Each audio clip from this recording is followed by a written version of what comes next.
Good morning and welcome to State Street Corporation's first quarter 2023 earnings conference call and webcast.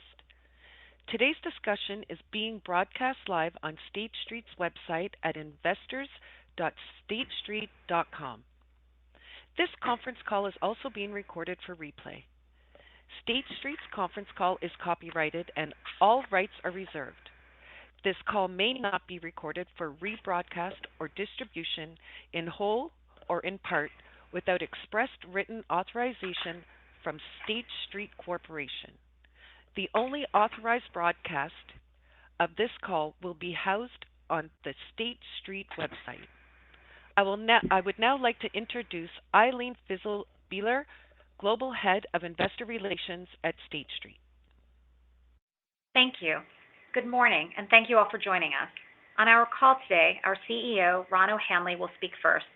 Then Eric Abloff, our CFO, will take you through our first quarter 2023 earnings slide presentation, which is available for download in the Investor Relations section of our website, investors.statestreet.com. Afterwards, we'll be happy to take questions.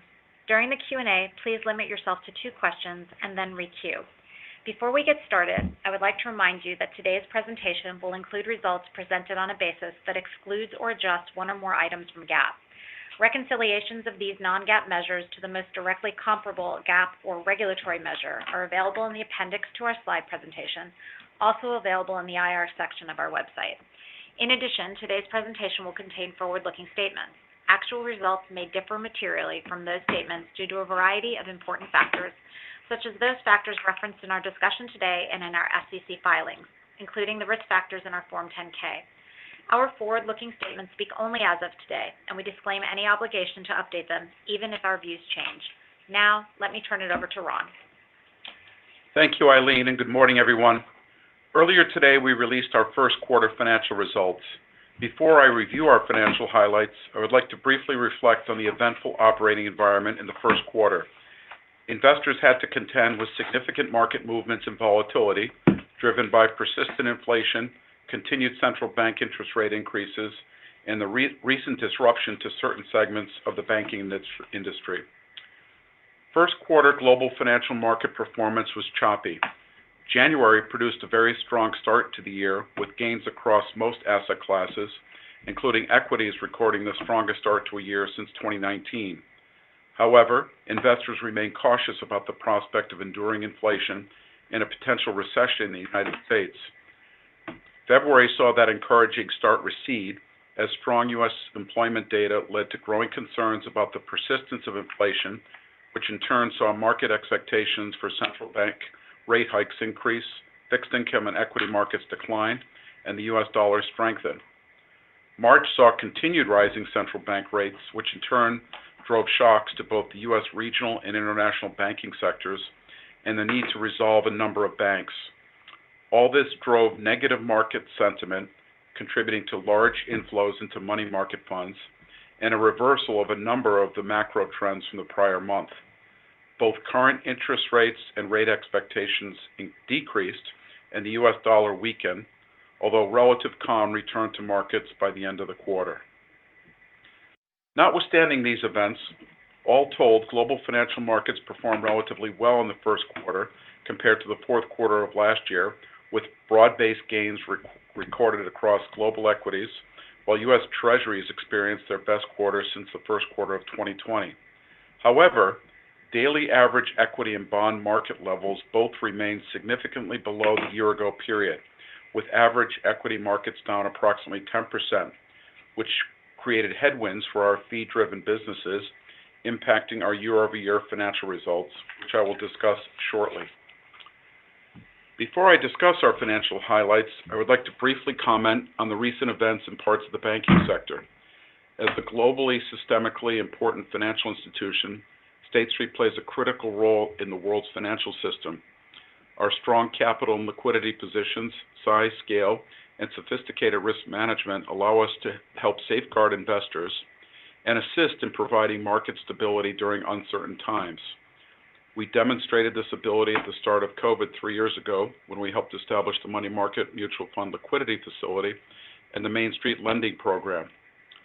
During the first quarter, in concert with 10 other large U.S. banks, State Street once again used its financial strength to help assist in stabilizing the financial system through the provision of liquidity to a financial institution in the U.S., reflecting our confidence in the American banking system.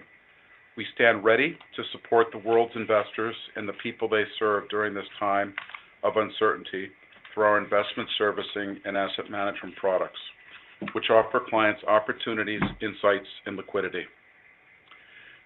Turning to slide 3 of our investor presentation, I will review our first quarter highlights before Eric takes you through the quarter in more detail.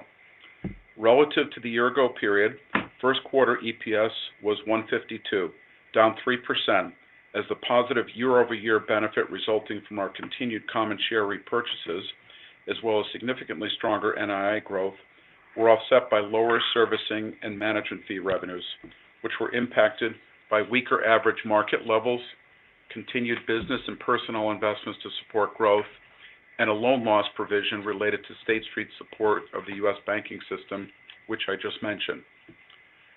Turning to our business momentum, we remain highly focused on continuing to advance our enterprise outsource solution strategy across our clients' front, middle, and back office activities.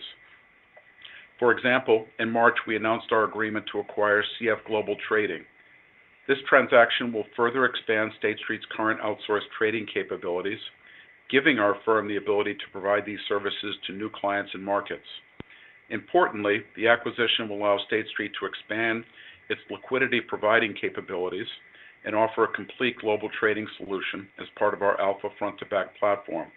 The transaction is expected to be completed by the end of 2023, subject to customary closing conditions.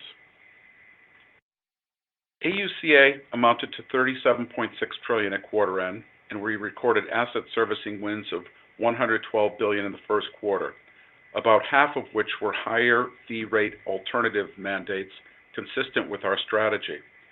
Encouragingly, this was our second best quarterly sales performance by projected revenue within the alternative segments over the last 6 years. We also reported an additional Alpha mandate during the first quarter as this strategy continues to resonate with clients. Our AUCA installation backlog amounted to $3.6 trillion at quarter end. At State Street Global Advisors, quarter end assets under management totaled $3.6 trillion. While flows across our asset management businesses were negatively impacted by the various market factors in the first quarter, we continued to see a number of bright spots where we are focusing our efforts. For example, in the U.S., our SPDR ETF franchise gained market share in both low-cost equity and low-cost fixed income, while we also had strong inflows into our gold ETFs amidst investor demand for safe haven assets. While aggregate flows to cash were slightly negative for the quarter, this largely resulted from seasonal outflow activity in January. However, Global Advisors gathered strong money market inflows of over $24 billion in the latter part of March amidst the market volatility. Turning to our financial condition, State Street's balance sheet liquidity and capital positions remain strong. Our CET1 ratio was a high 12.1% at quarter end, well above State Street's regulatory minimum. This balance sheet strength enabled us to continue to return capital to our shareholders in the first quarter, while simultaneously supporting our clients and the U.S. banking system. We returned $1.5 billion of capital to our shareholders in Q1, including buying back $1.25 billion of our common shares and declaring over $200 million of common stock dividends. As we look ahead in this uncertain environment, we remain highly focused on maintaining a strong balance sheet position while continuing to generate and return capital as part of our previously announced common stock repurchase program of up to $4.5 billion for 2023, subject to market conditions and other factors. To conclude, the first quarter included a number of significant events in global financial markets and with the broader banking industry. While market conditions were volatile, many asset classes saw sequential quarter gains, although asset prices remained depressed relative to the year-ago period, which created year-over-year headwinds for our fee-driven businesses in the first quarter. While our year-over-year revenue performance was durable, supported by significantly higher net interest income growth, our results this quarter were below our expectations. We need to do better, and I believe we are equipped and on track to do so by focusing on areas within our control and effectively executing our strategy. In keeping with the strategic priorities I outlined in January, we are driving forward with a number of actions. For example, our AUCA to be installed is strong, and by strengthening our implementation capabilities, we have line of sight into a meaningful amount of client onboarding beginning in 2Q. Within our software and data business, we expect to convert a meaningful number of CRD on-premises clients to more recurring SaaS revenue in the second quarter. Last, given the revenue and inflationary environments, we will continue to selectively reprice some services, proactively manage our cost, execute on our productivity efforts, and stand ready to utilize additional expense levers at our disposal.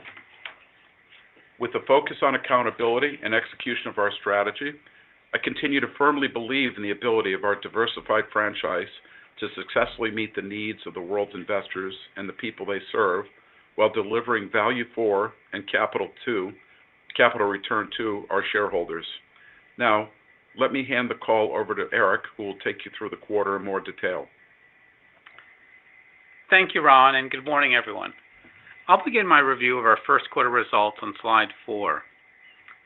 We reported earnings per share of $1.52 for the quarter, which included a $29 million provision, or 6 cents of EPS impact, associated with the extension of liquidity to a U.S. financial institution as we participated in an industry consortium supporting the banking system. We were pleased to do our part. On the left panel of the slide, you can see that our first quarter 23 results reflected the year-on-year decline in both equity and fixed income markets, but was more than offset by strength in net interest income and strong momentum in our securities finance business. EPS was down just 3%, as another quarter of significant buybacks reduced the number of shares outstanding. Against this challenging backdrop, we again held total expense growth to just 2% year-on-year, even as we continue to thoughtfully invest in product and client growth initiatives. Turning now to slide 5. During the quarter, we saw period-end AUCA decrease by 10% on a year-on-year basis, but increased 2% sequentially. Year-on-year, the decrease of AUCA was largely driven by lower period-end market levels across both equity and fixed income markets globally, which were both down in the 10% range. Quarter-on-quarter, AUCA increased as a result of higher period-end market levels and client flows. At Global Advisors, we saw similar dynamics play out. Overall, our first quarter AUM was negatively impacted by volatile markets. Period-end AUM decreased 10% year-on-year, but increased 4% sequentially. The year-on-year decline in AUM was largely driven by lower period-end market levels and net outflows. Quarter-on-quarter, the increase in AUM was primarily driven by higher quarter-end market levels, partially offset by some outflows. Turning to slide 6. On the left side of the page, you'll see first quarter total servicing fees down 11% year-on-year, largely driven by lower average market levels, client activity and adjustments, and normal pricing headwinds, partially offset by net new business. Excluding the impact of currency translation, servicing fees were down 10% year-on-year. Sequentially, total servicing fees were up 1%, primarily as a result of higher average equity market levels, partially offset by lower client activity and adjustments. On the bottom panel of this page, we've included some sales performance indicators, which highlight the good business momentum we again saw in the quarter. AUCA wins in the first quarter totaled $112 billion, with about half driven by wins across the growing alternative segment, especially in private markets. The fee rate on these alternative wins are generally more than 4 times the total servicing fee average, which makes this a strong win quarter from a projected revenue standpoint. At quarter end, AUCA won, but yet to be installed, totaled $3.6 trillion, with alpha representing a healthy portion, which again reflects the unique value proposition of our strategy. Given the planning and preparation since these deals were announced, we expect significant onboardings of this uninstalled AUCA next quarter. Turning to slide 7, first quarter management fees were $457 million, down 12% year-on-year, primarily reflecting lower average market levels and a previously reported client-specific pricing adjustment. Quarter-on-quarter, management fees were flat as higher market levels were partially offset by outflows and day count. As you can see on the bottom right of the slide, notwithstanding the difficult macroeconomic backdrop in the quarter, our franchise remains well positioned, as evidenced by our continued strong business momentum. In ETFs, we continue to build on strategic growth segments, which was reflected in net flows in our SPDR portfolio low-cost equity and fixed income suites. In our institutional business, we saw net outflows while sustaining continued momentum in defined contribution, with a target date franchise recording inflows of $6 billion. Across our cash franchise, consistent with industry trends late in the first quarter, we saw a flight to quality with significant net inflows worth 7% of cash AUM into SSGA money market funds since the week ending March 10th, which largely reversed the seasonal outflows experienced earlier in the quarter. Turning now to slide 8. Relative to the period a year ago, first quarter FX trading services revenue was down 5%, primarily reflecting lower client FX volumes, partially offset by higher spreads. As a reminder, the start of the war in Europe last year caused some unusually high FX trading activity in 1Q22. Sequentially, FX trading services revenue ex notables was down 1%, with lower spreads offset by 6% higher client volumes. And consistent with the significant increases into industry-wide money market flows, our Global Link franchise experienced an increase of $20 billion, or 13% into its money market cash sweep program during the last 3 weeks of March. Securities finance performed well in the first quarter, with revenues up 14% year-on-year, driven by higher specials activity and an active focus on business returns, partially offset by lower balances, which was consistent with the industry. Sequentially, revenues were up 6%, again mainly driven by higher specials activity, which was consistent with the market and securities lending industry environment. Moving on to software and processing fees. First quarter software and processing fees were down 18% year-on-year and 24% sequentially, primarily driven by lumpy on-premise renewals in the front office software revenues, which I'll turn to shortly. Lending fees for the quarter were down both year-on-year and sequentially, primarily due to a shift away from products with higher fees but lower returns. Finally, other fee revenue increased $16 million year-on-year, primarily due to positive market-related adjustments, and $27 million sequentially, largely due to fair value adjustments on equity investments. Moving to slide 9, you'll see on the left panel that front office software and data revenue declined year-on-year, primarily as a result of lower on-premise renewals, partially offset by continued growth in software-enabled revenue. Timing of installations will vary quarter-on-quarter based on the size and scope of prior business wins, and we expect several SaaS conversions and several on-premise renewals to come through in the second quarter. Year-on-year, our annualized recurring revenue was 16%. Our software-enabled revenue was up 11% year-on-year, but down sequentially due to the absence of an accounting true-up in fourth quarter. Turning to some of the other alpha business metrics on the right panel, we were pleased to report another alpha mandate win this quarter in the asset owner client segment. In addition to the reported win this quarter, we expect significant middle office installations in 2Q, as we've completed the preparations to begin to onboard a portion of a large mandate won back in 2021.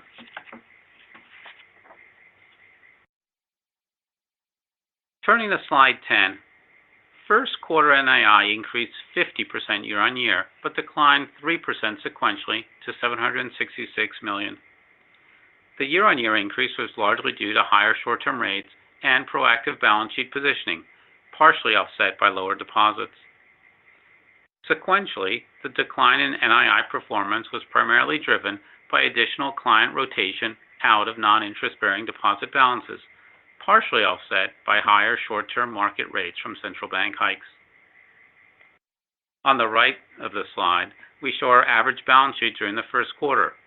Year-on-year average assets declined 6% and 2% sequentially.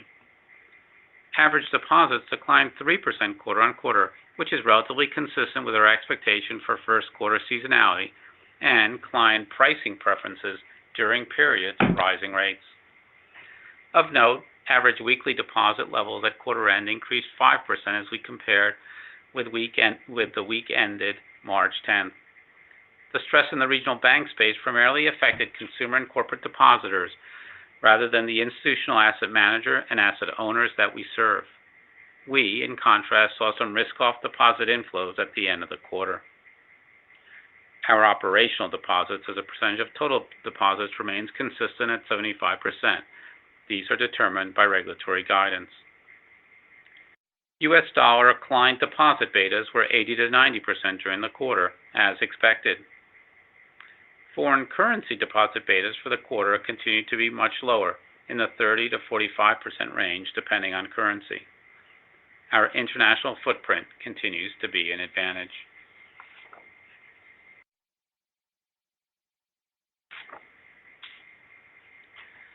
Turning to slide 11, our first quarter expenses, excluding notable items, increased just 2% year-on-year, or up approximately 4% adjusted for currency translation.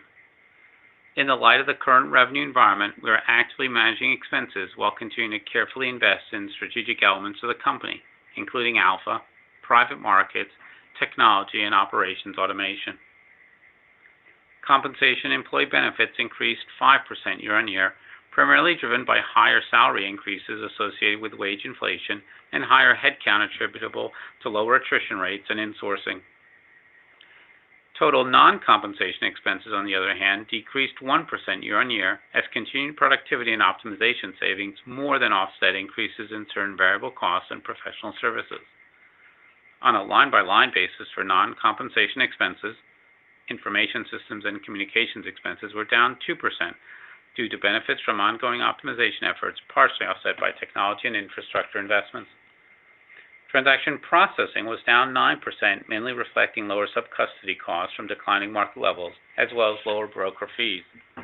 And other expenses were up 9%, mainly reflecting higher professional fees, travel, and marketing costs. Moving to slide 12. On the left side of the slide, we show the evolution of our CET1 and Tier 1 leverage ratios, followed by our capital trends on the right of the slide. As you can see, we continue to navigate the operating environment with extremely strong capital levels, which are well above our targets, let alone the regulatory minimums. As of quarter end, our standardized CET1 ratio was up slightly year-on-year, but down 1.5 percentage points quarter-on-quarter to 12.1%. Which was largely driven by the continuation of our share repurchase program and the expected normalization of RWAs that we discussed last quarter. Tier 1 leverage ratio was flattish at 5.9%. Our LCR for State Street Corporation increased a couple percentage points quarter-on-quarter to 108%, and 4 percentage points quarter-on-quarter to 124% for State Street Bank and Trust, where most of our businesses transacted. We were quite pleased to return $1.5 billion of capital to our shareholders in the first quarter, consisting of $1.25 billion of common share repurchases and $212 million in common stock dividends. Lastly, given the high level of capital across every measure, positive pull-to-par in AOCI, and our strong earnings trajectory, we continue to expect to return up to $4.5 billion of capital in the form of buybacks at pace this year, subject to market conditions, of course. Turning to slide 13, which provides a summary of our first quarter results.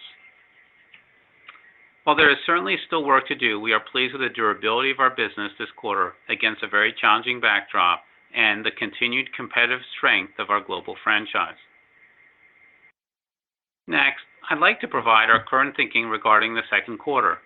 At a macro level, our rate outlook is broadly in line with the current forwards, which suggests the Fed, ECB, and Bank of England all continue to hike to varying degrees in 2Q. In terms of markets, we currently expect average U.S. equity and global bond markets to be up about 1 to 2% quarter on quarter, and international equity markets to be flattish. Regarding fee revenue in 2Q and on a sequential quarter basis, we expect overall fee revenue to be up 4 to 5%, with servicing fees up 1 to 2% and management fees approximately flat to up 1%. We expect to see a significant increase in front office software and data revenues as we have line of sight to a number of on-premise renewals and SaaS conversions in 2Q. In our other fee revenue line, which we know is difficult to forecast, we intend to adopt in 2Q the new accounting guidance recently issued regarding renewable energy investments. We would expect to see a sequential quarter uptick in total other revenues of between $5 to $15 million, though this estimate always depends on market levels. As we adopt this accounting change, our effective tax rate for 2Q23 is expected to be approximately 21%. The adoption will be roughly neutral to EPS. Regarding NII, we now expect NII in the second quarter to decrease 5 to 10% sequentially, primarily driven by the non-interest-bearing deposit rotation and interest-bearing deposit betas, as quantitative tightening and rate hikes continue into 2Q. Turning to expenses, we remain focused on driving productivity and controlling costs in this environment. We expect that second quarter expenses will be flat on a sequential quarter basis, excluding the 1Q seasonal compensation cost of $181 million. Overall, we will offset some of the 2Q NII trends with higher fee revenues as business momentum builds in 2Q and through the year, and we continue to actively manage expenses. And with that, let me hand the call back to Ron. Thanks, Eric. Operator, we can now open the call for questions. Thank you.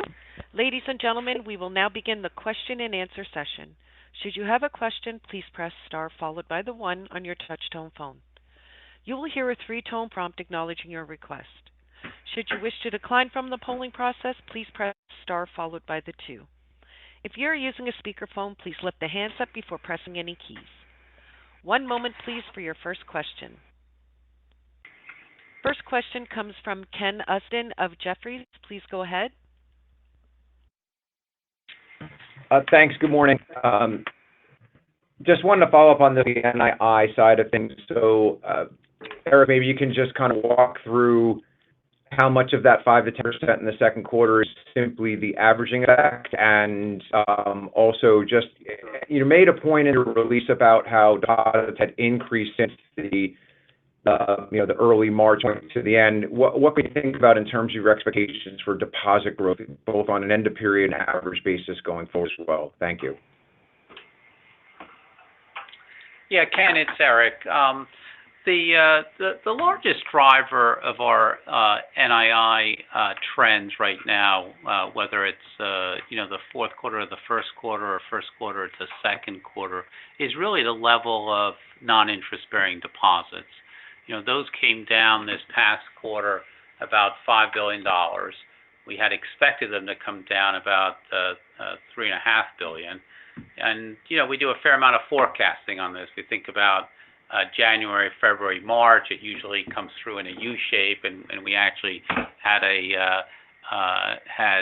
some of the opposite play through in March. And so that's what's been driving some of the change in NII.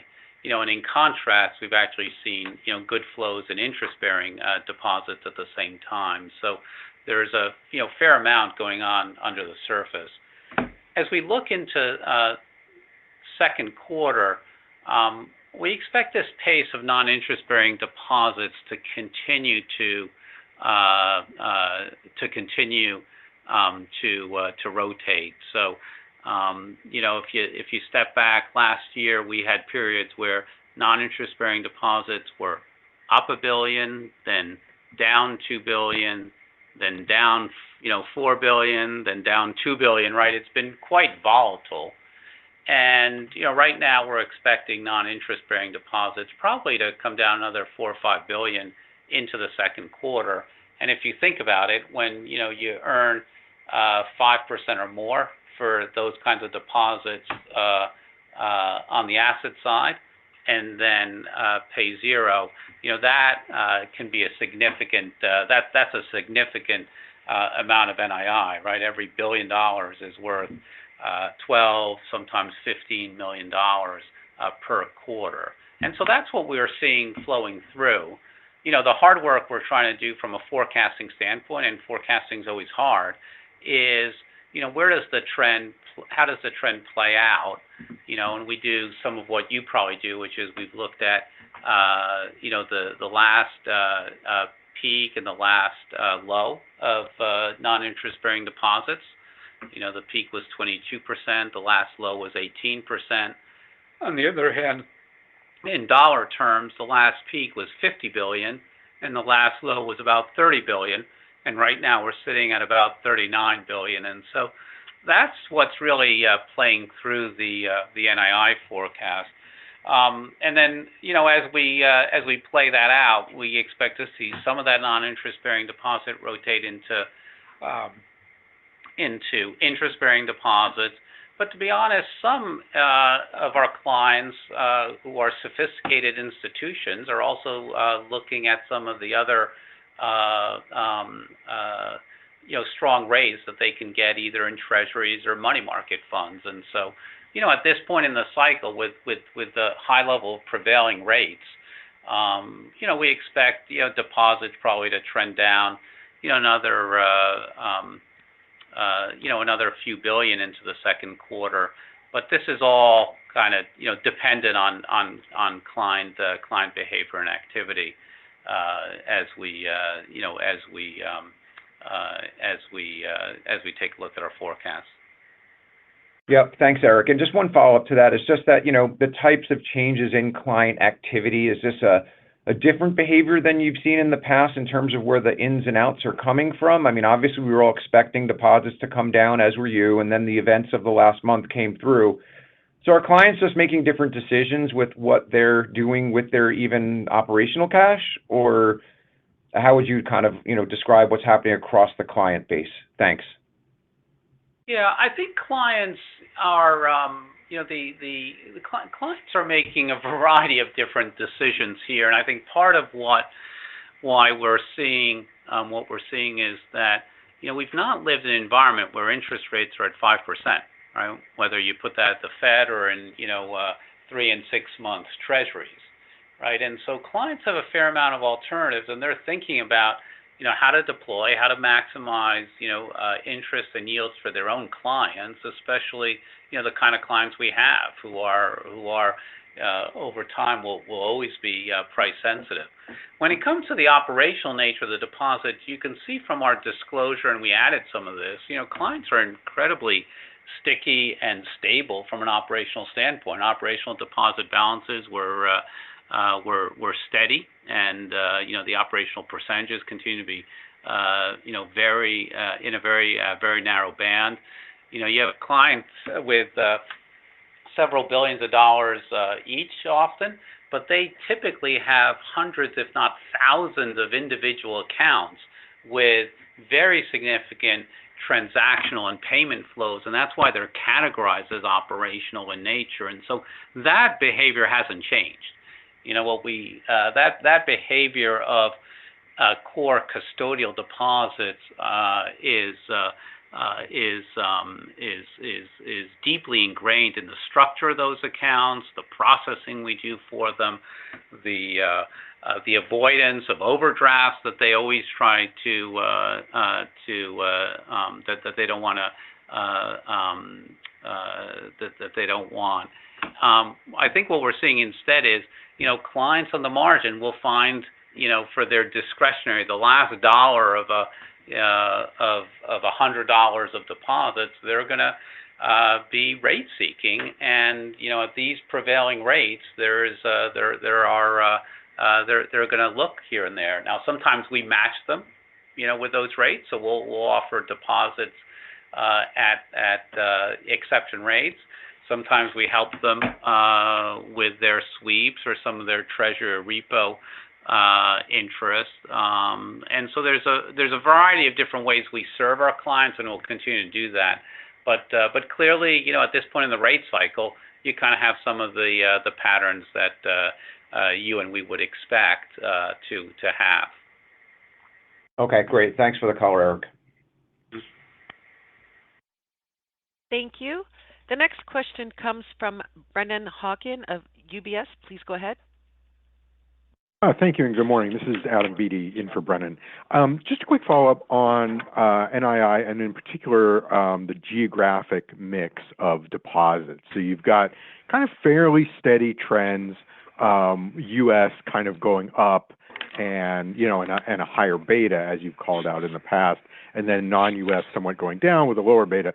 Just wondering, if you expect, based on what you're seeing right now with your clients, those trends to continue.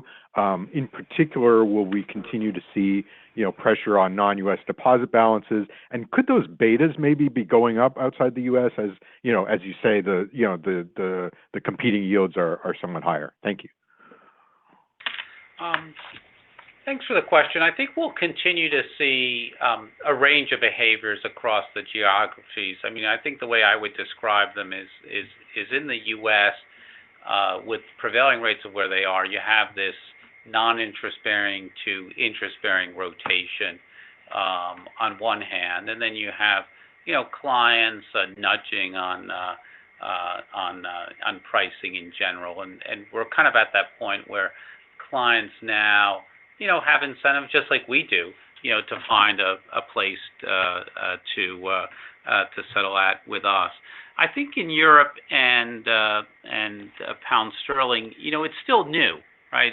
We've just been at the kind of the first maybe half, 2/3 of the rate increases, and there, the betas continue to be in that 20, 30, 40, 50% range, and are quite attractive for us. They're good for clients because the clients tend to have somewhat fewer alternatives in those international jurisdictions relative to the U.S.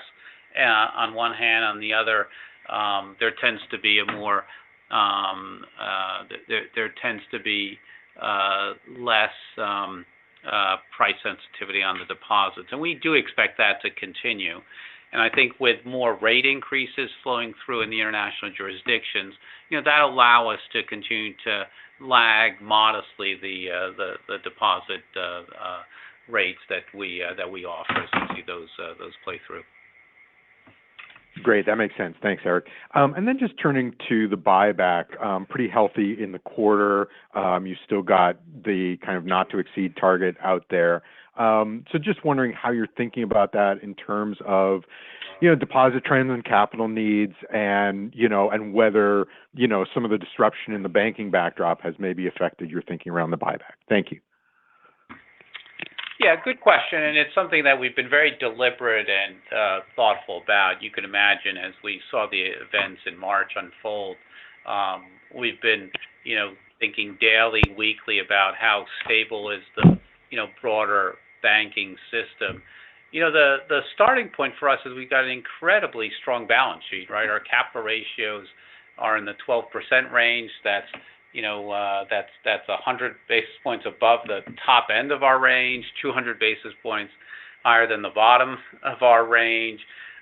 It's 400 basis points above the regulatory requirements, and many run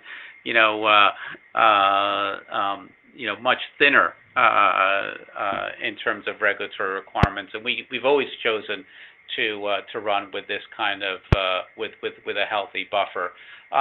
So I think on one hand, the starting point for us is important in our ongoing decisioning around capital return, and we're conscious of that. On the other hand, just like you say, we assess the market conditions and the environment, not for us, because this is not about us, this is about, what's happened in some of the other parts of the banking system. We assess those, and if we had economic and banking conditions, like they were at the beginning of March, I think we'd make different statements around our capital buyback. And so, we feel like there's been a fair amount of healing since the middle of March, and we think that gives us that factors into our thinking. And then what we'll do is we'll continue to evaluate conditions, right? If market conditions and systemic conditions get more concerning for the system, we may pace these differently if they continue to be at these levels of stability that we're at. We feel confident that that we can and should continue to proceed. But it'll be a week by week reassessment. Our buybacks aren't once and done. They're done over the course of the next 8 to 10 weeks. And this is one of those quarters where you do them more linearly than not. And so we'll evaluate. But our position of strength is just quite I think quite high and gives us a fair amount of latitude. Great, good context. Thanks, Eric. Thank you. The next question comes from Betsy Graseck of Morgan Stanley. Please go ahead. Hi, good morning. Hi, Betsy. Could we talk a little bit about the expense outlook and how you're thinking about managing it? I know that you mentioned 2Q specifically, but I just wanted to get your thoughts on how you're thinking about operating leverage, either on a total rev basis or more on a fee, basis. Really what I'm trying to get at is how you think about the NII piece as we think about operating leverage for the 2Q and for the full year. Thanks. Yeah, so there's a couple different ways we look at this, and clearly we're one quarter into the year. We've started to give some outlook for second quarter, and we need to see how the conditions and the environment plays out because equity markets up or down, bond markets up or down, by more than a percentage point or two, it's going to impact our revenues. And so I think it's still early in the year. We set out this year to drive positive operating leverage and continue to look for ways to do that. But we need more information about the external conditions to really see that. I think as we think about the opportunities here, though, NII will trend positively for the year, but not as positively as we would have expected. So that's a consideration. You saw that we took up our fee guide for the second quarter, and so that gives us a little more ballast or breathing room or momentum, to be honest. And we'll continue to manage expenses quite actively. I would say in the last year and a half, as NII was up 20, 30, 40, 50%, right? We didn't spend that on the expense line, right? We were quite conscious of continuing to drive investment, but also productivity and calibrate it in our expense growth. And so, as we look forward, we'll continue to do that, but obviously we'll keep track of of the direction of revenues and obviously try to adapt where we can. And then just a quick follow-up on the other fee line that you discussed, the $5 to $50 million increase QQ. Could you just give us a sense of how we should think about the trajectory of that? Are you going to be increasing your investment into renewables, and so that should be a growing line in line with increase in investments to renewables, or is that a one-time step up and that's it? Just a little color there. Thanks.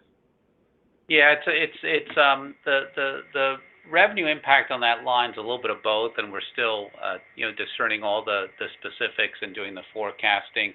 In second quarter, we need to do a year-to-date catch up. That's how the accounting guidance is written. And then there will be some additional revenues in the third and fourth quarter, not as much as there would be from the second quarter catch up. So we're trying to map that out, and as the quarter proceeds, we'll try to get a little more guidance out. But that line will tend to have instead of kind of being centered around zero, will be centered around a slightly higher number in the coming quarters, and we'll try to get some guidance out on that as we go through all the forecasts. Okay, thank you. Mm-hmm. Thank you. The next question comes from Gerard Cassidy of RBC. Please go ahead. Good morning, gentlemen. Eric, can you share with us how you guys are investing your cash in your securities portfolio in terms of durations that you're looking at? Are you trying to shorten the duration of the portfolio as you reinvest the cash proceeds that come off it every quarter? What's your thinking about that? Gerard, it's Eric. We've been quite careful over the years of running a portfolio with a modest amount of duration. I think it's typically in the 2.5 to 2.8 years. In that provides us some amount of benefit from what historically has been steepness in the yield curve. It's also given us some ability to create some amount of stabilization in NII without forsaking the opportunity to benefit from interest rate rises, which is what we've been able to do, over the last 2 years. We like that amount of duration because it also protects the income statement as rates fall. And we'll see if there is if there are rate cuts, late in the year or next year or the year after that. So that gives us some stability as well. I think what I tell you though is we spend as much time on duration and curve shape as we do on carefully also running some MBS portfolios where there's some additional yield pickup, but you've got to be careful in terms of the level of convexity risk that you take. And then because of our deposit franchise, as was mentioned earlier, we're doing this around the globe. We've got about a third of our balance sheets in international jurisdictions, and that gives us real opportunities in pound sterling, euro, Canadian, Aussie dollars, et cetera, to invest. And we may run somewhat different duration levels in those different currencies. We might be shorter in one, longer in another, partly to reflect our views on the rate cycle and where each of those are. So there's a range of kind of approaches that we take there, and we find that our flexibility gives us some opportunities to deliver some good yields and NII, but obviously being careful. We don't want to stretch for duration. We don't want to stretch for yield. We want to continue to run a conservative portfolio like we have for many, many years. Very good. And then just to follow up on your comments about deposits, I think you said that the low point of non-interest bearing were at $30 billion. You're sitting at 39 now. A two-part question. If rates just stay here, let's say the Fed doesn't start cutting rates later this year or next year, and we get a 4 3/4, 5% Fed funds rate, do you sense that the non-interest bearing deposits could approach that $30 billion on a go-forward basis? And second, on your operational accounts, do you guys have to pay any interest on those accounts? Yeah, let me do that in reverse order. The operational accounts are sometimes interest-bearing, sometimes non-interest-bearing. So there's a wide variety of different pricing structures, but they tend to be, remember, and these are thousands of accounts oftentimes, for each of our for each of the asset managers or asset owners that we custody for, and it's less about the pricing in those accounts than about the nature of the accounts and the payment transactions that clients are funding in effect with the deposits that they leave with us. In terms of non-interest bearing deposits, I do think we'll continue to see a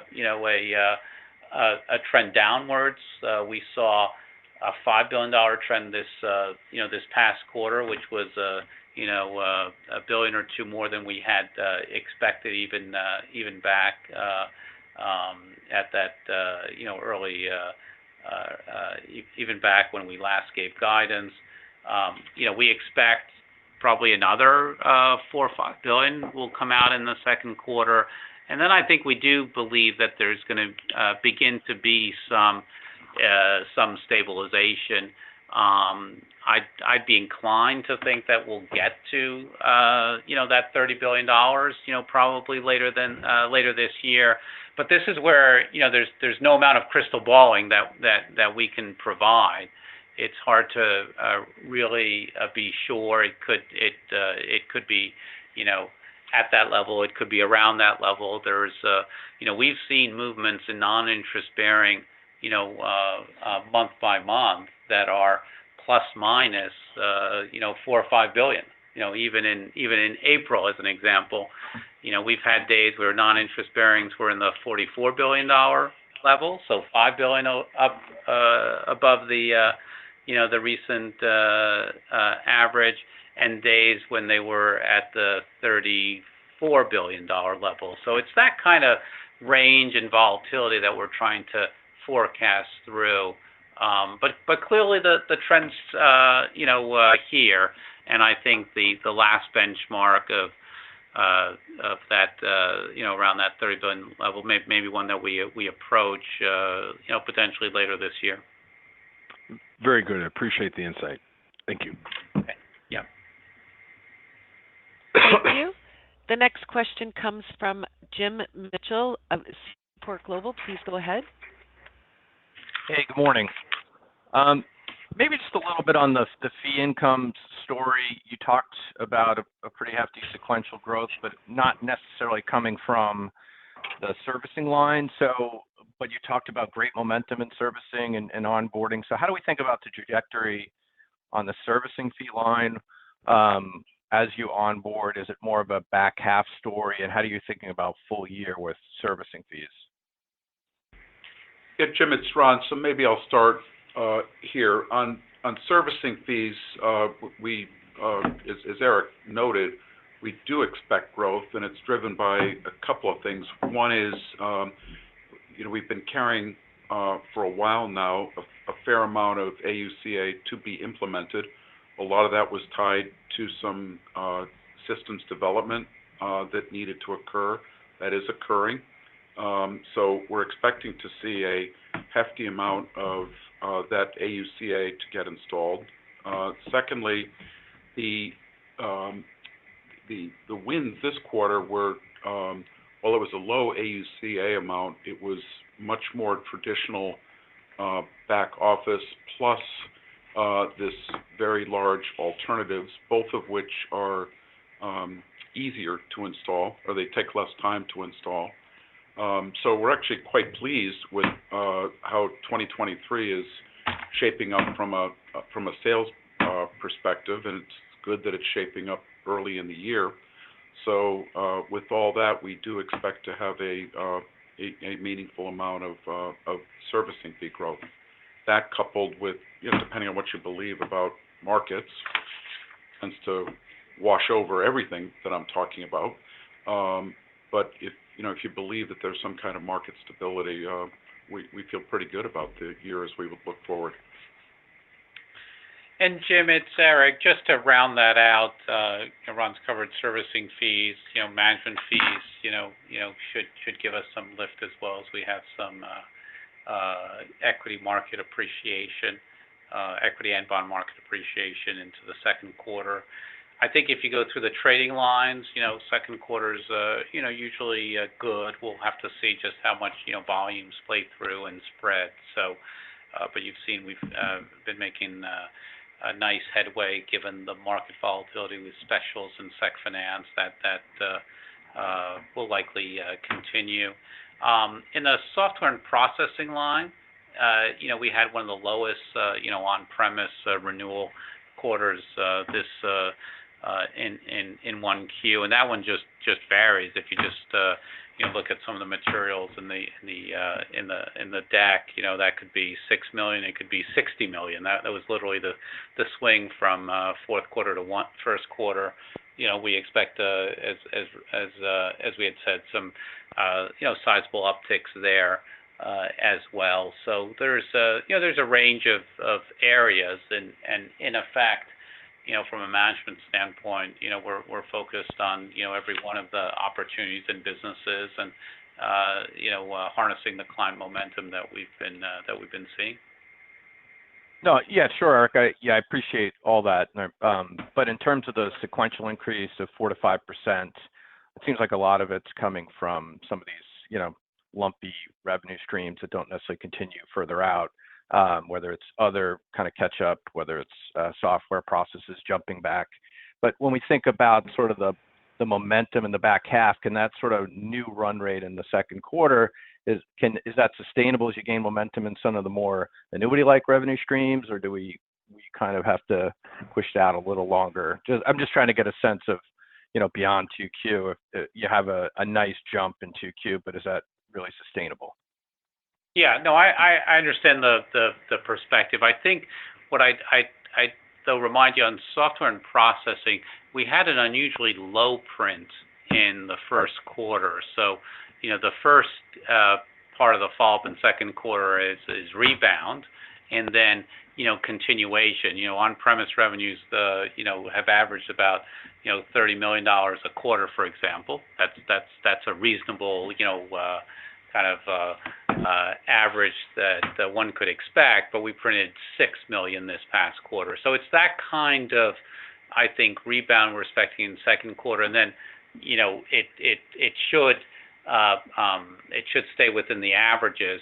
And then beyond that, to your point, there are the more annuity-like areas, whether it's the software-enabled, the SaaS revenues in software, whether it's some of the we have very flow-oriented FX and securities finance books, and then as Ron mentioned, we're seeing increasing momentum in servicing fees and management fees, and the servicing fee momentum is spread, as we had mentioned, both in terms of back office and in middle office, which gives us additional diversity.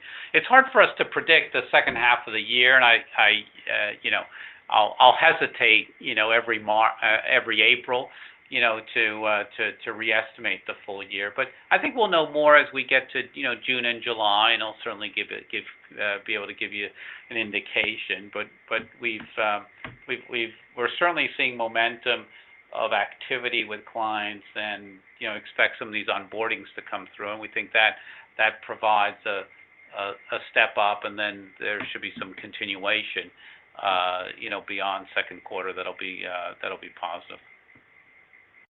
All right. Well, thanks for all the color. Yep. Thank you. The next question comes from Steven Chubak of Wolfe Research. Please go ahead. Hey, good morning. This is actually Sharon Lung on for Steven. For NII, I know you noted that it'll still be up, but maybe not as meaningfully as the 20% you had guided to previously. Is there any numbers you can put around that? For example, assuming that the NIB rotation continues as expected and you get to that $30 billion number sometime in the year?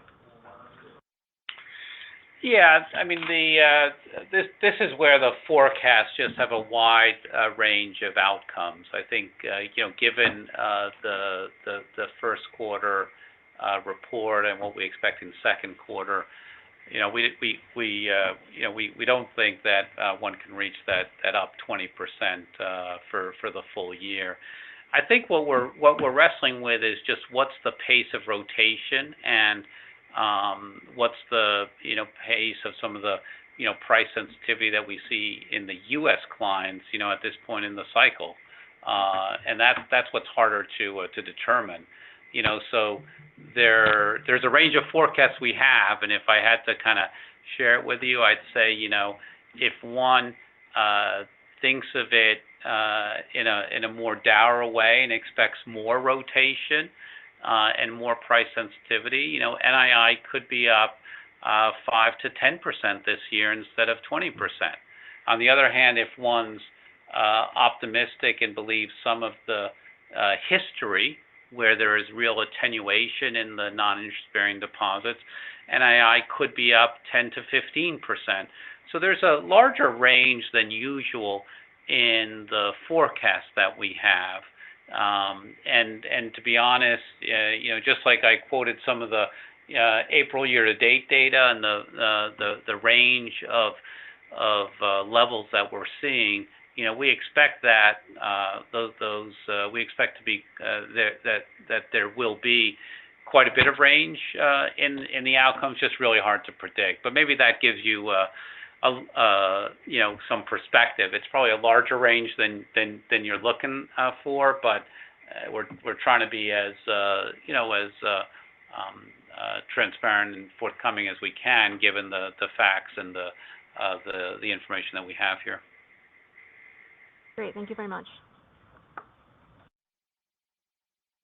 Thank you. The next question comes from Ebrahim Poonawala of Bank of America. Please go ahead. Good morning. I guess just a couple of quick follow-ups, Eric. One on NII. I heard all your comments in the Q&A. Just trying to make sense of, is the customer behavior that surprised you today versus January, given that you probably assumed that rates were going a little bit higher than where we were back in Jan, or is it the events of the last month that have changed customer behavior and increased the intensity of repricing? No, I don't think it's really the events of last month, which are really in very different client segments, different geographies. Those are very different from what we do and who we serve. And we had a little bit of flight to quality, not flight to quality. We had a bit of this risk off sentiment with deposits, but that's just a whole different ecosystem than those clients that we serve. I think what's really happening here, and what we've been trying to estimate, but maybe is estimatable or unforecastable, is just how do clients operate when prevailing rates are at 5% in the United States, right? We've not had that scenario in our for some of us in our careers, right? But for some of us, going back many, probably 2 decades. And so the data is thin on that question. And I think what we've seen is, back in January when we had, given some of our NII guidance for the quarter, just on, non-interest-bearing deposits, we had seen, one quarter where they were up a little bit, one quarter where they were down $5 billion. And then the third to fourth quarter, they were down $2 billion, right? So you're in this situation where you're trying to guess, forecast, estimate. We can, we've got to use all those words. And I think we thought we might have reached some attenuation, but we didn't. There was another step of rotation playing through. It's not irrational for clients to do that. And so, they've shifted. Now they shift from non-interest bearing to interest bearing. They shift across currencies sometimes because of their sophistication. I think what's interesting is that we actually got more deposits in the U.S. and we had some outflows or some net reductions in Europe and Asia. And so you kind of have a real mix out there. And I think what we're realizing is, all the data sets we have are actually not, there's not enough data on this question of depositor, I'll call it depositor pricing behavior, because that's what this is about. And that's what we're trying to better estimate. But the clients we're serving, we're continuing to serve, the momentum in the business is clear. And just like NII, went up faster than we had thought, I think there's a trend here that it's coming down a bit sequentially. It's still going to be up for the full year, but we'll need to see how much. Got it. And just a separate question. I know it's small for you, but the other element that drove provisions higher, the credit portfolio rating, remind us of the credit sensitivity that we should expect from the balance sheet from an economic downturn, if there are more ratings agency downgrades, like what that means from a credit cost provisioning perspective as we look forward. Yeah, it's fair. A good question. I mean, aside from the provision that's, calculated using all the CECL techniques and fairly regimented that we had for that, for the one cash placement that we made, the provision was about $15 million. I think for us, provisions have been in the $5, $10, $15 million range typically. We've seen a little bit of migration or change in ratings in a half dozen credits, but it's the kind of thing that plays through, and part of that is, we have higher prevailing rates, and that puts a little bit of pressure, in different parts of the economy, and I think it's probably fairly typical. I think we run quite a high quality and high grade lending book, even where we're a little more down market, we call double B's down market, right? So we have ratings distributions that are, typically in the A or A minus or even better range. So we'll have some sensitivity to economic conditions. You can go back to around the start of COVID, right? A number of banks built reserves. That can give you a sense of sensitivity. But what we feel like we're well reserved now, given what we know, both on the economic conditions and individual positions that we hold. It's highly diversified. It's high quality, and we'll obviously we'll continue to monitor, but feel like it's a reasonably stable with a little bit of drift down situation, just given the direction of rates in the economy. Got it. Thank you.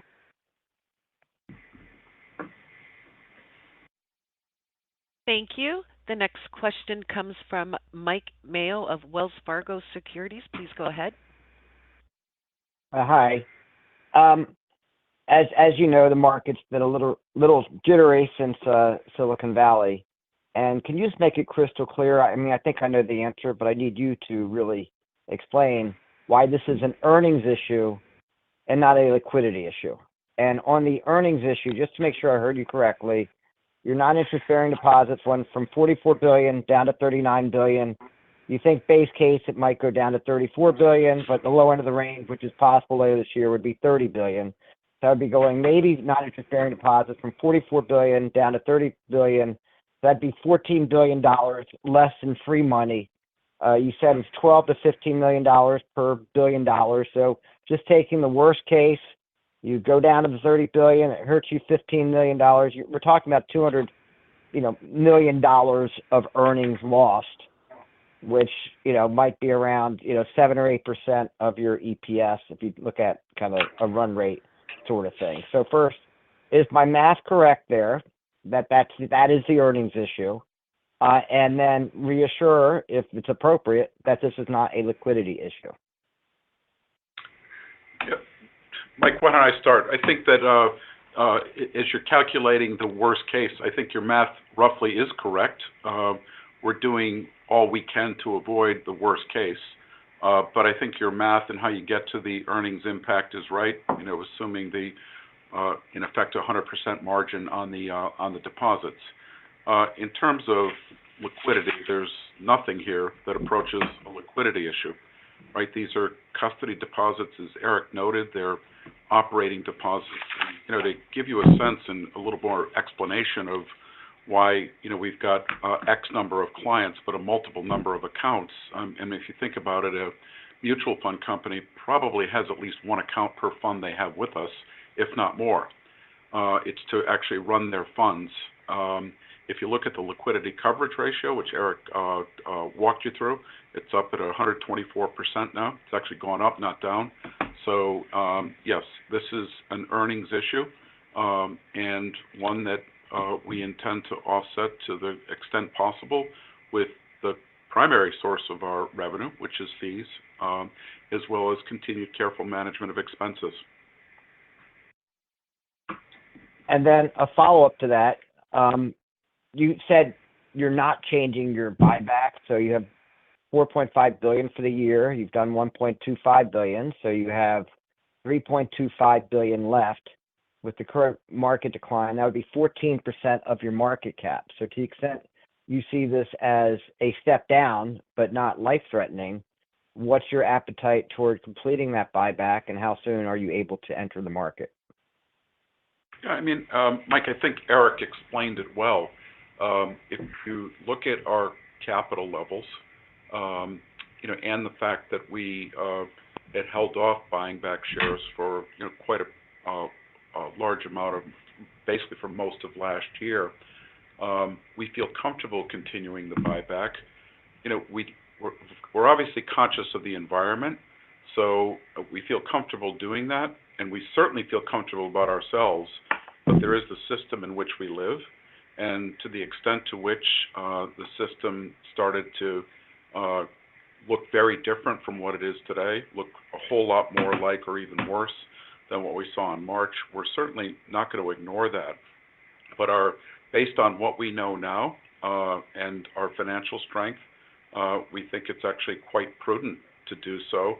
And our forecasting puts us, we don't think about it in terms of market cap, we think about it in terms of what's our CET1 ratio, our capital ratio, and this will still put us above our range. So, well within our range.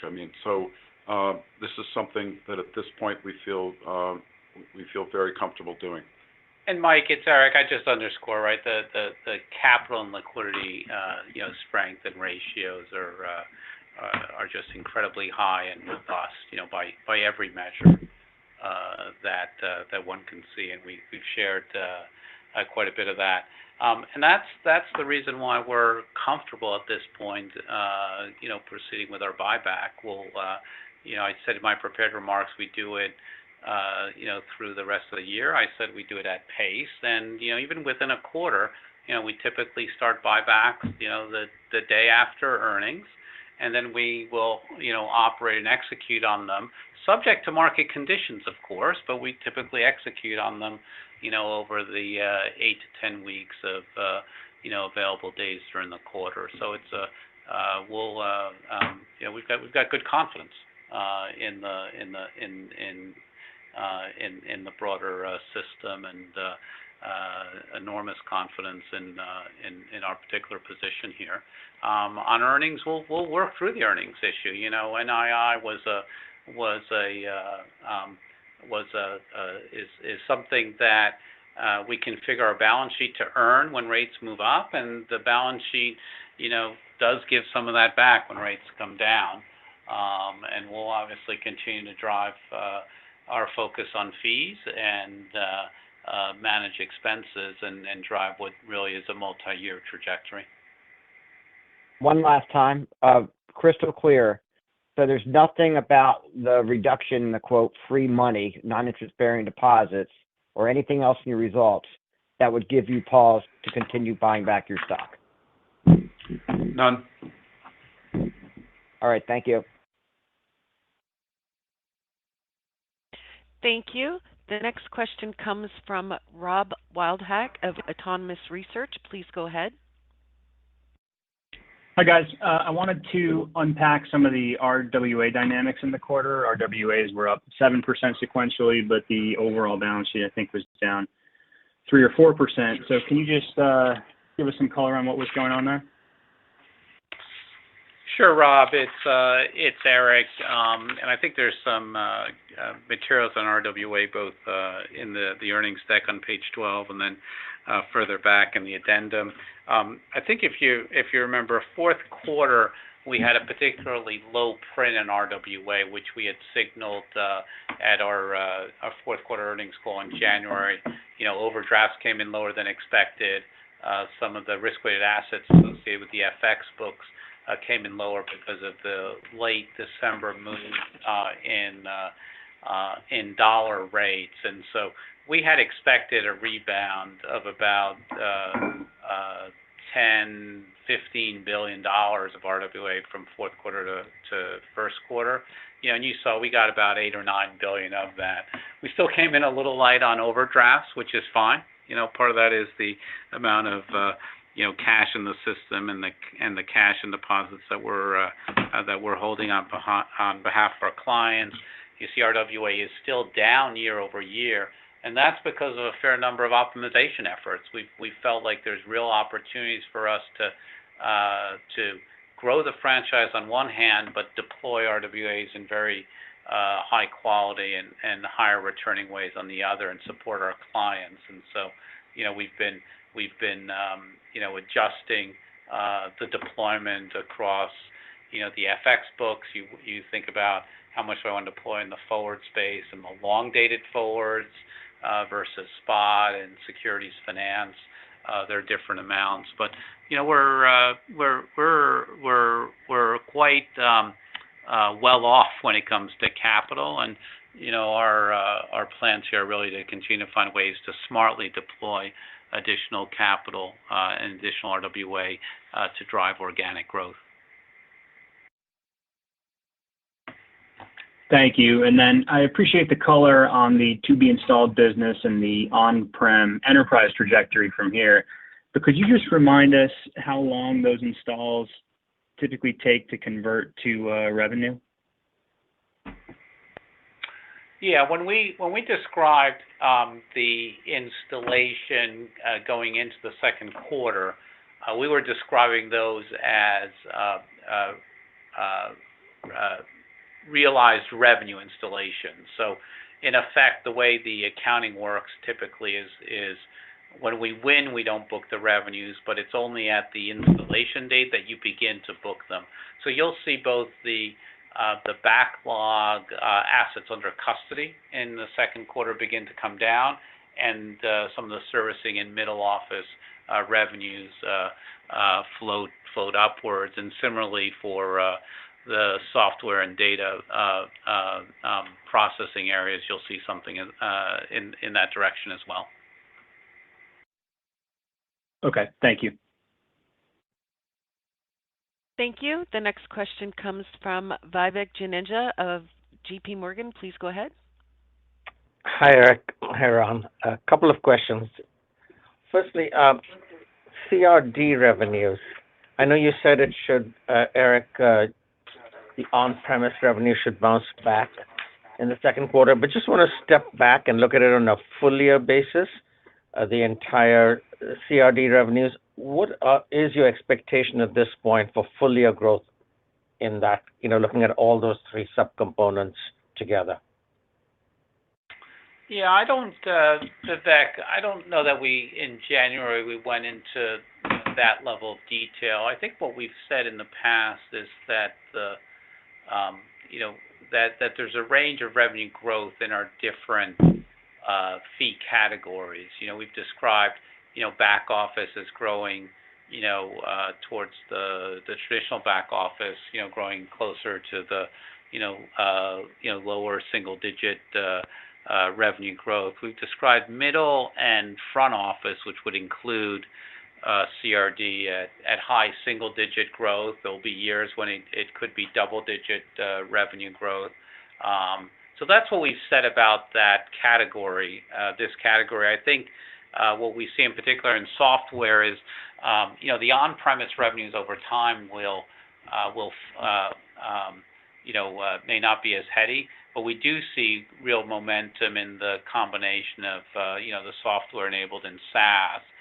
But all in, that should grow in the, higher single digit revenues typically, though there'll be some, there'll be some range around that in a given year. Okay. And then going back to this question that's come up on the large amount of new business that remains to be installed in servicing, and you said you should see a pickup in 2Q. Ron and Eric, what's your expectation for how much of that do you expect would get installed over the course of this year, 2Q, 3Q, 4Q, and by the time we exit this year, how much should be done, and therefore what benefits should there be to fees from that? Yeah, I think, Vivek, there are a couple ways to think about that, because what happens here is that it gets onboarded in tranches. So we we might onboard the assets under custody administration, but there are multiple services that we're often providing for those assets. So, we had a couple wins over the last year or two with $1 trillion. Those $1 trillion wins would have had some custody, some accounting. They might have had some performance analytics. They would have had some middle office services in many cases because they were alpha mandates. So there's 3, 4, or 5 kind of I'll call it revenue installations, right, for each of the balances that sit there when we describe them as assets under custody and administration. I think roughly, our view is that we'd expect about half of the backlog in custody and administration to come through during the course of this year. I'll say that roughly, right? It tends to vary, and then the revenue pieces, it won't be quite at that level because the revenues come through over time as you get the different, I'll call it, layers of services that are provided associated with those that assets under custody administration. But what we'll do is I think it's that may be some kind of broad perspective. What we'll try to do each quarter is give you more and more visibility as we get to those implementation points. Because you remember, these are implementations where not only have we configured a front to back offering that we've designed for clients, but clients need to reconfigure many of their processes and systems in parallel with that to adopt, and so it's a joint effort on both sides. If I may sneak in one more, just CF Global, any color on what that could add to your fee revenue, Eric, and when do you expect that to start to add? And earnings active. Yeah, CF Global for us is a very attractive opportunity. We've, historically done some outsourced trading, over the years in the U.S. and Asia. We weren't particularly large in that space in Europe. This gives us some real heft and credibility in Europe.